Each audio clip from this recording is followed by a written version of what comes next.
Happy Friday, degenerate gamblers. Welcome to the Sharp Action Report right here on the home of fight. I am joined by my guy Andrew from Superbook Sports, and he is going to give us a peek across the desk. We're going to find out about the notable sharp and public action, really anything that's coming across the desk at this guy. He does a good job of letting us know and helping us to getting some inside info here for you guys. Andrew, my man, how you doing? Man, I'm pretty good. I'm excited to have a big card like this around. It's been a few weeks, so yeah, the handle's been really awesome, especially for the main three fights with Patty, Aspinall, and um, Bilal, the Bilal fight. All three of those fights have been crazy handles. So this is a fun card, and yeah, I'm looking forward to it, man. Yeah. Yeah, man, it's a great card. And hey, anytime they do one of these spotlight type of cards, you got guys like Tom or Patty. Like I'm sure you guys get plenty of extra action for the pay-per-view cards. All right, man, let's get straight on into it. Everybody, again, this is Home of Fight. Do me a favor, subscribe if you haven't yet. Hit the like button here for us. Get the word out, and we're gonna get you all the information we possibly can today. If you wanted the preview, if you wanted the breakdowns, that was Monday. You can find that right here on the channel. And of course, I'll be doing my undefeated post weigh-in show this afternoon. This is all about the sharp and public / notable action that my guy Andrew is going to give for us. Less of my opinion on this particular show. So just so you have a heads up going in what we're doing here.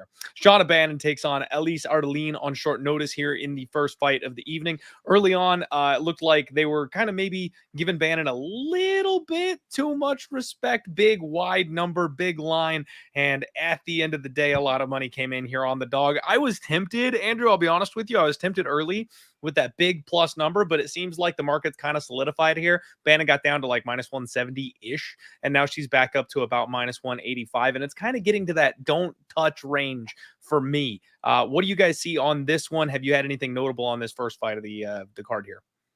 Yeah, I wouldn't say there's been anything too notable, but you pretty much have that breakdown exactly right. This thing basically opened $2 or higher everywhere in the market.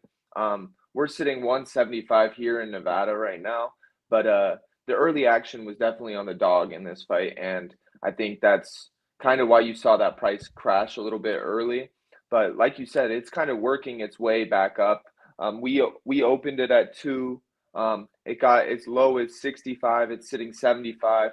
So that early action was on the dog, but nothing too notable on this fight. But currently, we are needing the favorite, and I will say that this is one of the only fights I think that really the favorite has kind of moved down. A lot of the favorites have kind of expanded their price this week, so that was something just to keep an eye on. There wasn't too many where the dog caught a lot of steam, other than the Patty fight. Well, hey, nice of you guys to need a favorite out the gates here on this kind of a card, right? Yeah, definitely.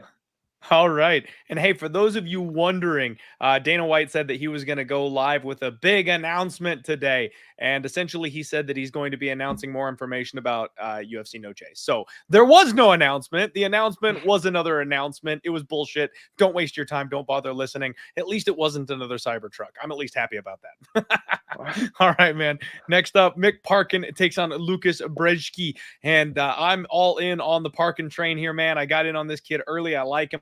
Upside. Breski, I think he saved his job in his last fight, and so they're bringing him in here on enemy territory. Take another L. Thank you for your service. Now get the fuck off the roster. That's kind of how I see this fight going. We got a big favorite here in Parkin. I've already parlayed him. What's going on as far as the bets are concerned? Yeah, this is one that, like I said, moved in that favorite direction pretty heavily. This might be one of the bigger moves on the card for us. So we opened this one up at $2 on Parkin. Really early on, around 210 pricing, we did get a pretty big respected bet on Parkin, and I won't lie, like this has been one that's been a struggle to write dog money back, and I think that's kind of why you're seeing the price getting to where it's gone. And we're sitting 350 on Parkin now in Nevada, and yeah, there really hasn't been too much pushback. So I think until we get some, we might keep messing around with this one. This has been one that, yeah, I don't feel great about so far going into tomorrow, because that early action on Parkin, really haven't been able to do much digging and kind of righting that wrong. But yeah, so we need the dog here. I don't feel great about this fight. Open $2, sitting 350. Not much you can do about that one. Yeah, I was a little bit surprised. I wish I had jumped a little sooner. I was late to the party. Seemed like bookies everywhere kind of opened this line a little bit short, but Breski got a little bit of respect, I guess, finally getting his UFC win in his last fight. So we'll see what happens, man. I'm a little nervous about it. The fact that everybody's all on one side together, that always Yeah. makes me a bit nervous when you're looking for these parlay busters, but I do think Parkin should be able to get that one done. Similar story up here next on Sam Patterson. I'll be honest with you, man. I was eyeballing this fight. I've been waiting for this spot. I wanted Sam Patterson inside the distance, and I was hoping I would lay minus 140, minus 150 on like a Sam Patterson inside the distance and not pay minus 270, minus 300, that kind of a thing. Bookies are too sharp on this one. Bookies are way too quick. His inside the distance is like minus 250 or higher, and then his money line is minus 400. So secret's out. Everybody's ready for Sam Patterson and his new weight class to just do the damn thing.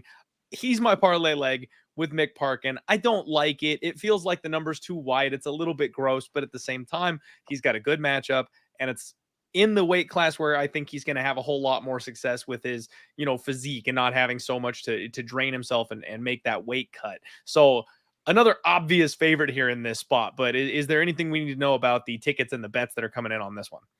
Yeah, this one, like you said, is pretty similar to the last one. We opened at $3 on Patterson, got some early money on Patterson.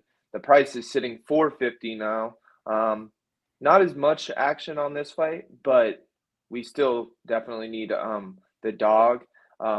Another fun bet that I'll start to try to sprinkle in a little bit more is we did get a big bet on Patterson by submission. So I know that's not inside the distance, but you're still, I mean, it seems pretty crazy. You're laying 110 on the submission, but yeah, that was something notable to keep our eye on. I think it's probably a good bet, but you're laying juice on him to win by a submission. So yeah, that's all we really have for this fight. It seems like his best path to victory. Obviously, a KO is possible, but this does really seem like a sub type of spot.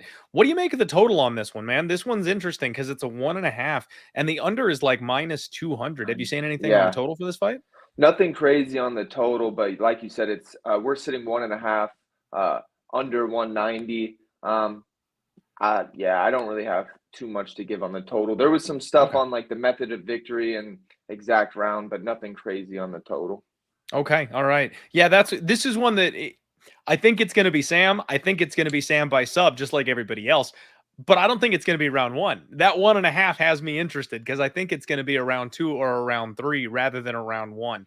That I feel like I'm probably going to buck the trend a little bit there and look for the later rounds rather than the early ones. Yeah, I hear you.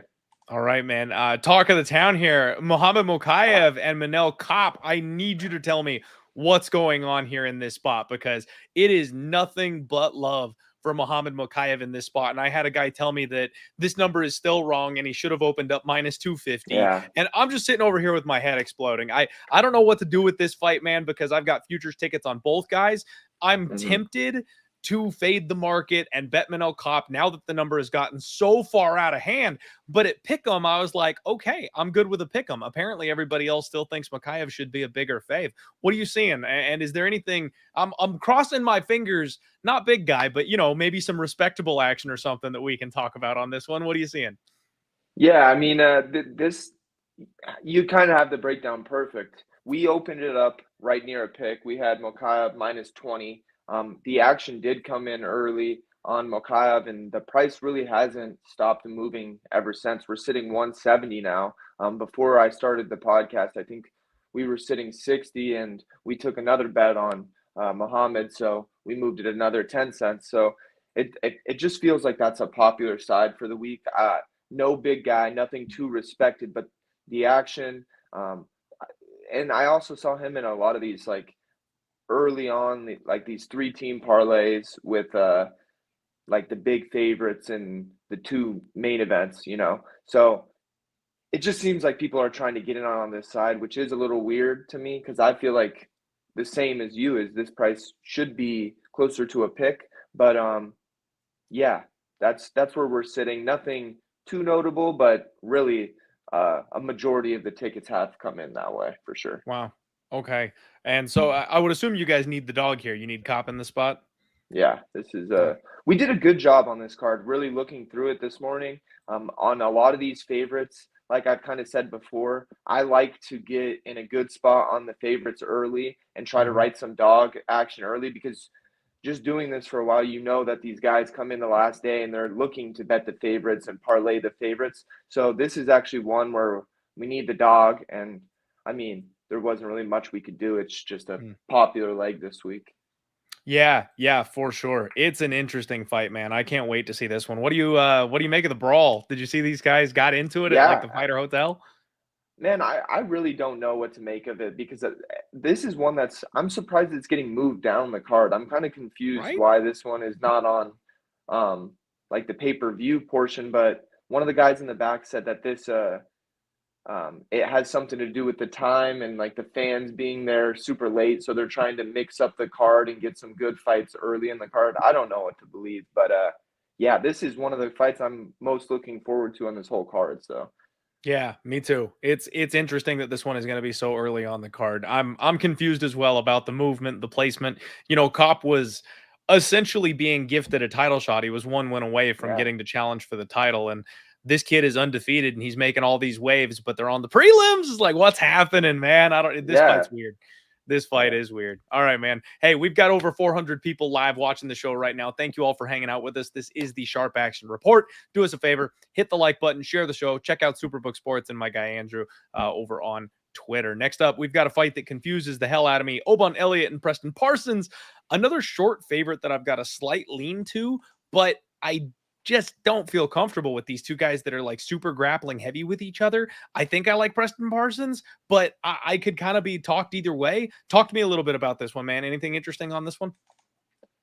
Yeah, so we opened this one up at 50 on Parsons. Okay. It got as high as 180, so that early action was coming in on Parsons, and I know there's a couple guys in the back, especially one of the guys who's heavy into the UFC. That's one of his guys this week. He really thinks Parsons um, is the side. So we've done our best to situate or put ourselves in a good spot in this fight where we need Parsons pretty big as of now. And yeah, when we moved this one up to that 80 zone, we were getting a lot of bets on Elliot.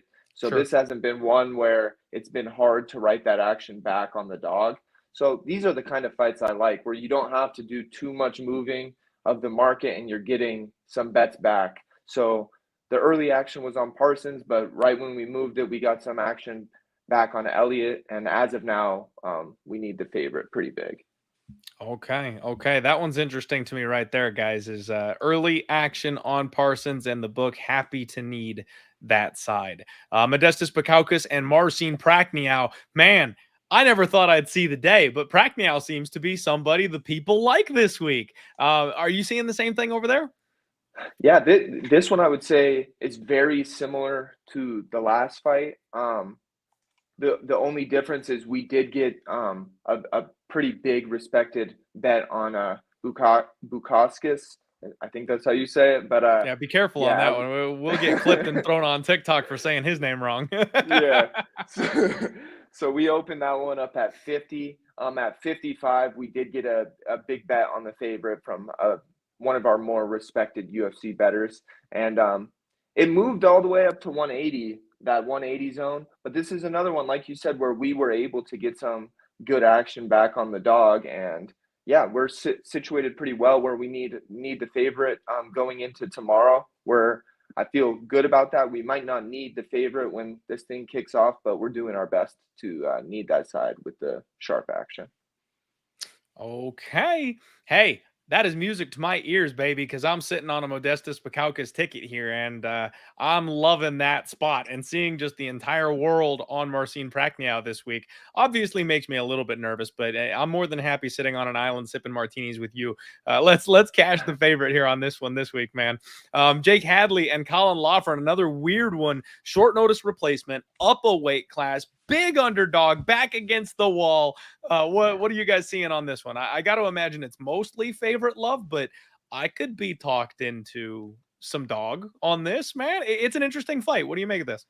Yeah, sadly, I'll say out of this whole card, this is the one I have the least to give because it's had the shortest shelf life. We opened this one at $2 on the favorite. It's moved up to 220. The early action really, like you said, is on the favorite, and that's kind of why you see the price moving in that direction. But I'm kind of with you. If it's my opinion, I think this price is if it keeps moving in that favorite direction and he's tied into the parlays and you can get over 2-1 on Hadley, I'm kind of with you. I think that could be a good bet, but respected action wise, big bet wise, I sadly don't have too much to give here for the money line or the total for this fight. Okay. All right. Good to know. Yeah, this one, man, this one feels like an over. And I know you guys are super book, and we're not supposed to talk about other places on this show with you giving us your time. But those spread bets, the +3.5 on Hmm. Hadley has my attention. You know, DraftKings has those. And it's weird because you got to rely on the judges and you need at least one scorecard from each judge or something to that effect to Yeah, calculate it. But that feels like the move to me here on this one, just because I can see this being a bit of a slog. You know, Colin should be able to take down Jake, but up a weight class, is Jake going to be stronger and maybe have more success defending takedowns? And he's the better striker. He's taller and longer. Like, I think Hadley is a little sneaky live in this spot. Although, like, yeah. bottom line, I think Laughren probably by decision is the way this fight kind of shakes out. So those would be the two ways I would tend to kind of look at it. But yeah, tough with these short notice fights. I know there's not enough time for the markets to really marinate on these. Yeah, but it could be a good time to take advantage of a dog if that price keeps moving up because I mean, I think it's pretty common knowledge that these bigger favorites that get thrown into the parlays, sometimes their prices just get too inflated and there's a good time to step in on the dog and when there's not too much in the market, it might be a good time to get in on Hadley. So, I'm kind of with you on this one. We'll see Yeah. what this price ends at. Okay. All right. Next up, Meatball Molly takes on Bruno Brazil, and we all know what's going on here. What are you Yeah. seeing as far as tickets are concerned? Yeah, this is one where we've done our best to just stay with the market, and yeah, I won't lie, it's usually not too much crazy action where people are coming in looking to lay 360 on somebody, but this will be a leg that's in the Patty Pimblett parlay special. Like Molly will be in every parlay tomorrow, so we're kind of aware of that, and I kind of think I mean, I don't know too much about her opponent, but as this price keeps moving up, it just seems like it's almost untouchable at 360 unless you're a parlay better, which is not my forte. But yeah, this price is crazy. It just keeps shooting up as this week goes on, and the money just keeps coming in on that Molly side. Oh man, I am already on that side myself. I hear you, man. You gotta respect it sometimes when they set up a fighter that they like Uh, against a good opponent. Like it just is what it is. You know what I mean? I hear you. Yeah, I mean that's why you can see I have some guys in the back. I know I'm probably talking about it early, but that Patty fight Yep. just I think what you're saying about that has shifted the price on that fight significantly. So yeah, We'll get to that one in a minute. That one's yeah, super interesting. yeah, All right. So next up, Nathaniel Wood, Daniel Pineda. Okay. This is the one that gets me a little bit. I've never yeah, been a Nathaniel Wood guy. He's in the wrong weight class. He's a little fragile. He's been hurt a bunch before. And now he's fighting a guy that just is a round one monster. Um, I'm not laying this price. Are people rushing over each other and trampling grandma to get to the window on Nathaniel Wood? no, I think just looking at the market and the way this one has kind of played, I feel like people aren't too sure what to think about with this price because I mean it is a pretty steep price on Nathaniel Wood. We opened it up at 450. It got as high as $5, and then it came back down to $4, and now we're sitting 420 on Nathaniel Wood in Nevada. I won't lie, a majority of the money has been on Nathaniel Wood and in the parlay area, but the way the line has moved, it is a weird one because I feel like it is, like I said, it's a steep price on Wood, and I think I'm waiting to see if we get a larger respected bet on Pineda, but nothing crazy yet. But it has been weird to watch this price. It doesn't seem like people know too much of what's going to happen with this one. Yeah, I'm interested in maybe a little dog sprinkle here on this one. We'll have to wait and see if I can sack up and get there. I'm waiting for the weigh-ins, which, by the way, we appreciate you guys being with us here. The ceremonial weigh-ins are going on right this second. So thank you guys for hanging out with us. I'll be watching those and then doing the undefeated post weigh-in show shortly thereafter. Next fight up, we've got Arnold Allen and Giga Chichadze, another one that just kind of baffles me, man. Two guys that I've never had a very clear read on. Very high level striking in this spot, but we've got a 2-1 favorite. I feel like this line should maybe be a little closer, but at the end of the day, I am picking Arnold Allen to win. So I can't really stand hard on anything at this point. What do you make of this fight? What are you doing here? Yeah, this is one where I feel good about where we're sitting. So we opened this one up at 260 on Arnold Allen. It kind of has bounced around from 250 to that 280 area. We've kind of stayed ahead of the market where we're trying to write some dog action, and we actually need the favorite sitting here right now. So I feel great about that. I do have a respected bet on this one on the total. We did get a pretty large wager on the over 2.5, laying $2 there, which Wow. you don't usually see that, but yeah, that is definitely something notable that we moved pretty aggressively off of and are trying to write some money back. For sure. Yeah. Okay, so guys, very, very interesting to note there. And again, sometimes got to read between the lines just a little bit. My guy said that they have done a good job of writing dog money. They need the favorite. That's a rare position for them to be in. They're happy to be there, and they've got over sharp action on Arnold Allen and Giga Chichadze. Christian Leroy Duncan takes on Gregory Hobocop Rodriguez. Another very intriguing fight. I didn't realize that this fight opened up like -200 Christian Rodriguez on like the offshore, markets. It's been close to pick 'em ever since I've kind of had my eyes on it, which I think is more appropriate. So interesting that it kind of ended up there, but can't wait to hear your thoughts on this one and see where did you guys actually open up this fight? Yeah, we didn't open clear.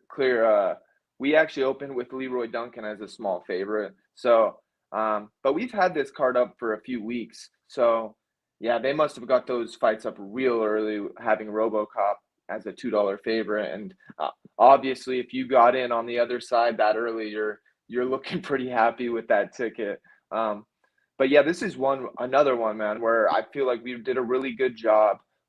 We're sitting here and we need the favorite on this one as well. And I think a lot of the guys in the back think that Duncan is the side.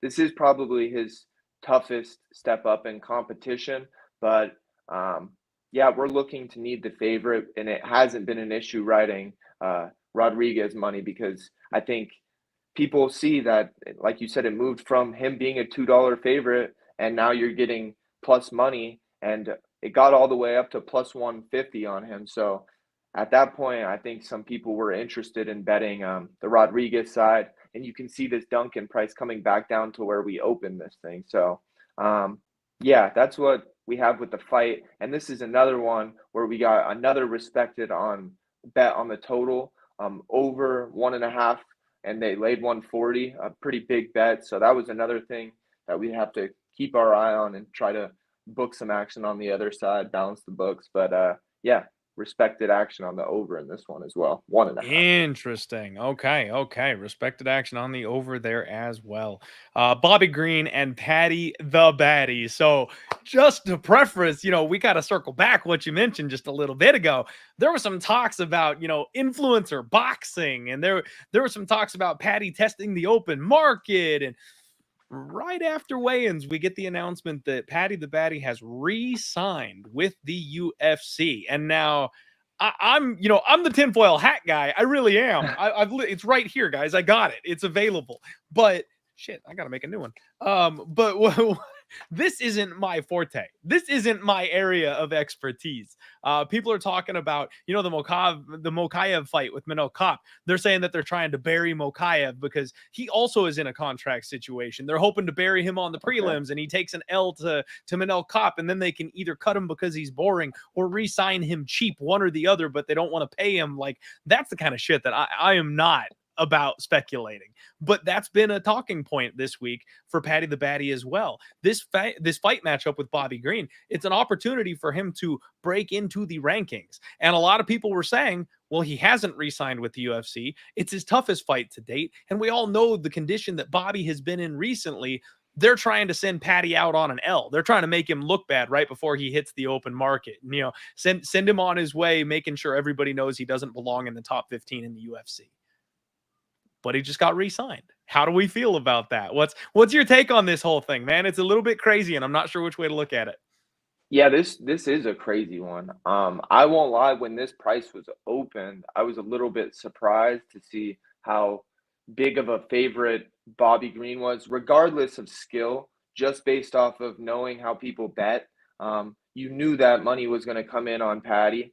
So I was kind of surprised to see the price open where it did. And I know offshores, they even opened higher on Bobby Green. We opened Bobby Green minus 165. Early on, I think I tweeted it out a couple weeks ago. We took a couple very large wagers. One of the fights still to come. But we did take a very, very large wager on Paddy early on when it was bigger plus money. And now we're sitting minus 120 on Bobby Green, but we've really done our best to put ourselves in a situation where we wrote back money on Bob Green, and we want to need Paddy. This is one John, my boss, has a strong opinion on, and he's kind of been telling me to get this fight in a good spot for us where we need Paddy at the end of the day. And we know, like I said, that money is going to continue coming in on Paddy. So, yeah, we've done our best. Bobby Green, at this price where it's closer to a pick, it has not been hard to write money on Bobby Green. So, yeah, this is a super fun fight for us as bookies to just watch the money coming on both sides. So it feels like this one's going to close around a pick, and yeah, I can't wait for this fight, man. This is awesome. Probably feels good to just sit there on your hands and not care which side comes in, right? Yeah, but we want to root for Paddy because that's the one John said he's got some invested interest on that one as well. So okay. All right. Those of you guys who don't know, this is John Murray, the man who came, you know, before Andrew does the Kelly and Murray show. He's kind of the head honcho over there, so definitely a respected name to hear. And if he likes Paddy, that's definitely something that grasps my attention here as well. Next up, co-main event, man. Tom Aspinall, Curtis Blaydes. This number is insane to me. Like I've got a couple insane takes on this card, as per usual. It's what I do. But this one, I really want to bet Curtis Blaydes, man. I know Tom is just the man, and I'm not doubting him whatsoever, but this is a numbers game, and plus 300 seems too much in a heavyweight fight, especially when we saw, 47 seconds of the last time they fought? Like, nothing even happened in that fight for us to say that one guy should be favored drastically over the other. So I would make Tom Aspinall the favorite. I'm picking Tom Aspinall to win, but at plus 300, it's dog or pass to me. What are you guys getting, nibbles, or is Tom just going in all the parlays?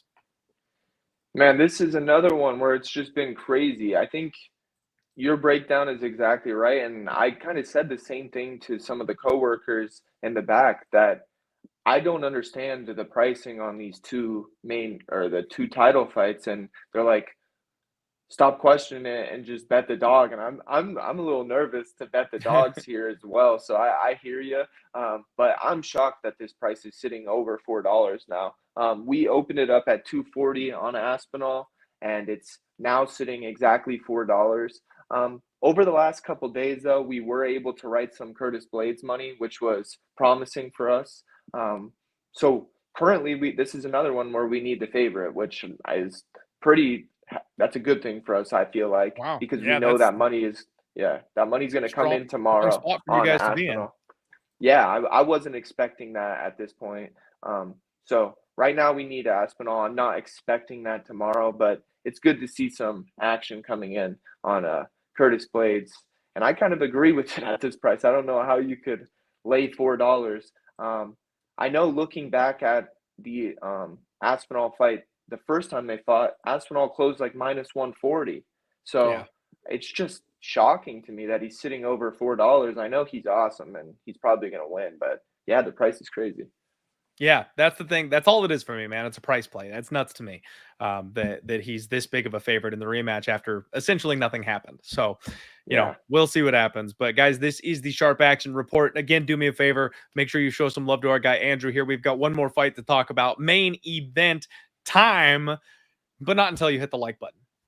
I'm talking to you. Hit the like button. No, I'm kidding. I won't hold you guys hostage. We got the undefeated post-weigh-in show to get to. Leon Edwards and Muhammad Bilal Muhammad. Remember the name, the man himself. You guys know, you already know, this show ain't about me. You know where I'm at. You know where I'm sitting and what my money's on. But I got to hear it, man. Tell me, the Sharp, the public, what's going on betting-wise for the main event, because I'm sure this one's crazy. Yeah, so this is the other side of the one I was talking about, Patty, that really large wager early a couple weeks ago. Came in and bet on Bilal Muhammad. So that from the beginning, we were happy to see some dog money early. That one, though, did not move in his favor. The Patty one, clearly, he was on the right side pricing-wise. Bilal still might win this fight, but he betted at a very large sum at plus 175. You can get plus 210 now. So the market has still moved in that Leon direction, and there has been Leon money, but yeah, this is another one where we need the favorite sitting here today, which is shocking. I would have been never expected that we would be needing the two favorites. Is that mostly because of that one large wager?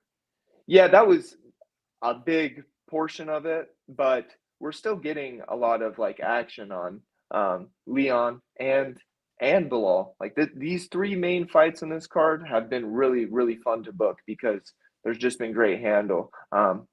I'm not going to say we need Leon significantly. We've done, there's been action coming in on Leon still. But like I said, getting those big bets early on the dog is always promising for us. Yeah, so for sure. Nothing too respected, though. Just that really large wager. What's your pick, though? Who do you think's taking it?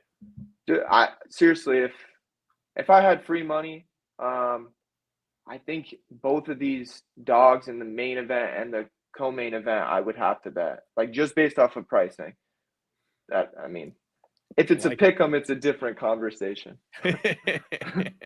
All right, guys, that is the Sharp Action Report. Andrew, thank you so much for spending your time with us here to give us all the info here for UFC 304. If there's anything that you need to let the people know, promos, whatever coming up, go right ahead, have at it. Let them know. Yeah, obviously there's been some changes with the Superbook. We're not in as many states right now, so if you are in Nevada, expect our prices to be extremely fair going forward, and we're looking to take large wagers in Nevada. So if you're looking to add a book, feel free to look. I'm going to be a lot more locked in on this UFC stuff and making sure we have method of victory and exact rounds and everything for every single one of these fights going forward. But yeah, if you guys have any questions about anything, reach out on Twitter. I'll still be really locked in on getting good UFC content out for everybody. Sadly, it just won't be as many states. But yeah, I appreciate you having me on, Clint.